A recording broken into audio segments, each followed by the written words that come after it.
बाबरी में निकली भव्य तिरंगा यात्रा, देशभक्ति के नारों से गूंजा कस्बा। शामली बाबरी स्वतंत्रता दिवस के उपलक्ष्य में बुधवार की शाम को बाबरी कस्बे में भव्य तिरंगा यात्रा निकाली गई। यात्रा में बड़ी संख्या में ग्रामीणों, महिलाओं और युवाओं ने उत्साहपूर्वक भाग लिया।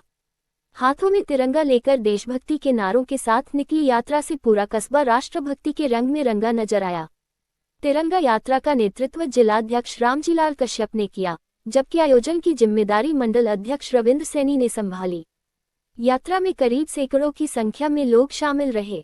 इसके अलावा सैकड़ों महिलाओं ने भी तिरंगा हाथ में लेकर यात्रा में सहभागिता की। करीब 2 दर्जन बाइक पर सवार युवाओं ने भी तिरंगा लेकर यात्रा में भाग लिया। यात्रा के दौरान युवाओं में विशेष उत्साह देखने को मिला। तिरंगा यात्रा ग्राम पंचायत सचिवालय से शुरू होकर मुख्य बाजार से झंडा चौक से कुरैशियान हिरनवाड़ा मार्ग से गुजरती हुई दशमेश फार्म पर समापन किया गया। इस दौरान लोगों ने भारत माता की जय और वंदे मातरम के जयकारे लगाए।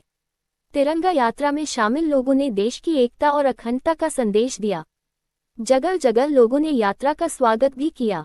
यात्रा में पूर्व सिलावर मंडल अध्यक्ष ऋषिपाल फौजी, समाज सेवी अनोखीलाल पाल, जिला उपाध्यक्ष युवा रोहित विश्वकर्मा, जिला मंत्री भूपेंद्र चौधरी, अनिल कुमार, जिला उपाध्यक्ष विशेष सरोहा और मंडल उपाध्यक्ष विजयपाल समेत बड़ी संख्या में कार्यकर्ता एवं क्षेत्रवासी मौजूद रहे। कार्यक्रम के समापन पर भाजपा जिलाध्यक्ष शामली रामजीलाल कश्यप ने कहा कि तिरंगा देश की आन, बान और शान का प्रतीक है। तिरंगा यात्रा का उद्देश्य लोगों में राष्ट्र प्रेम और देश के प्रति जिम्मेदारी की भावना को मजबूत करना है। उन्होंने सभी से देश की एकता, भाईचारे और अखंडता को बनाए रखने का आह्वान किया। शामली से विशेष टाइम्स न्यूज़ यूसुफ अली की रिपोर्ट।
Studio.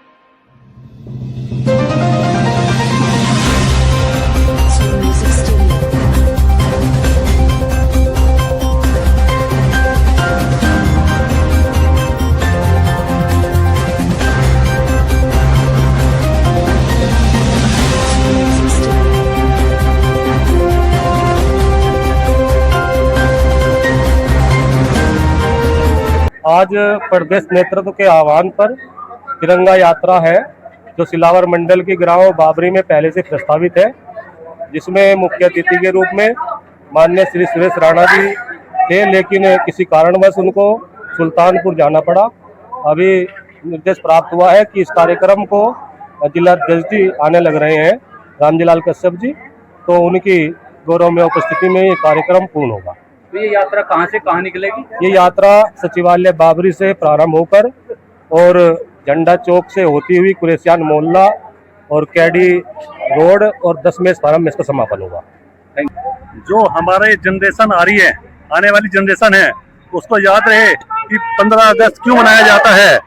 तो इससे हमें अंग्रेजों से आज़ादी मिली थी, तो इसलिए हमें बच्चों को सीख देते हैं हर साल तिरंगा यात्रा निकाल के कि भाई ये बच्चे जाने कि स्वतंत्रता दिवस मनाया जाता है, किस कारण मनाया जाता है। क्या संदेश है आपको क्षेत्रवासियों का?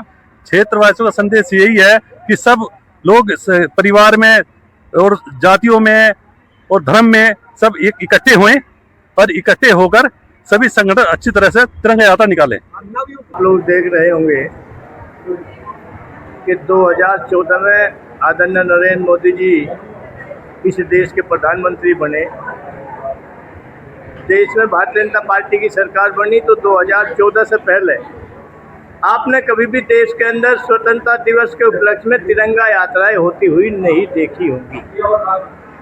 2014 के बाद से देश के अंदर प्रतिवर्ष तिरंगा यात्राएं भारतीय जनता पार्टी के द्वारा आयोजित की जाती है।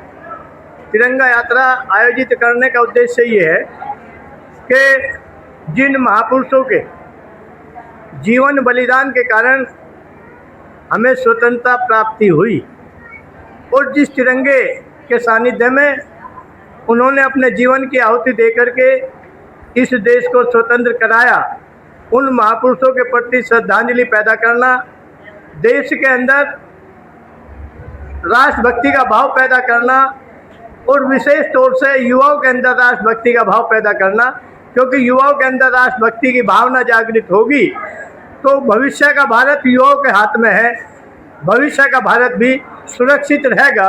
राष्ट्रभक्ति का भाव पैदा करने के उद्देश्य से तिरंगा यात्राएं आयोजित की जाती है। आज भी सिलावर मंडल की तिरंगा यात्रा बाबरी के अंदर आयोजित की जा रही है। इसी उपलक्ष्य में मैं यहाँ आया हूँ। तो जैसे कि आपके सामने कुछ हमारे बुजुर्ग और कुछ महिलाएं बैठी हैं, आप क्या संदेश देना चाहेंगे इस यात्रा के बारे में? इन बुजुर्गों और महिलाओं की उपस्थिति ये दर्शाती है,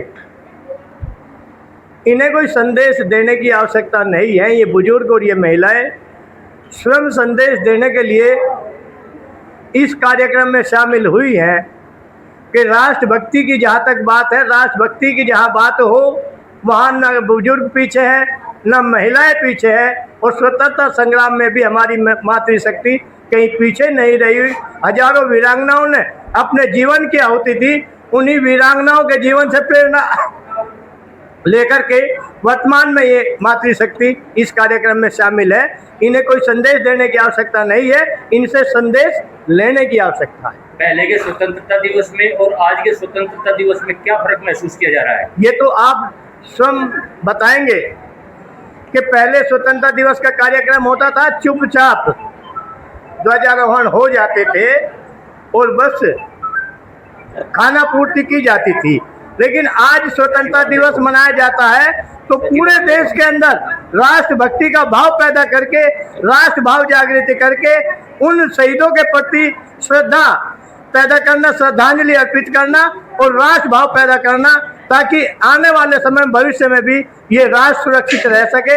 इस तिरंगे की आन बान शान को इस देश का युवा अपने अंदर धारण करके आगे अपना जीवन बढ़ा सके, यही संदेश आज के कार्यक्रम के माध्यम से।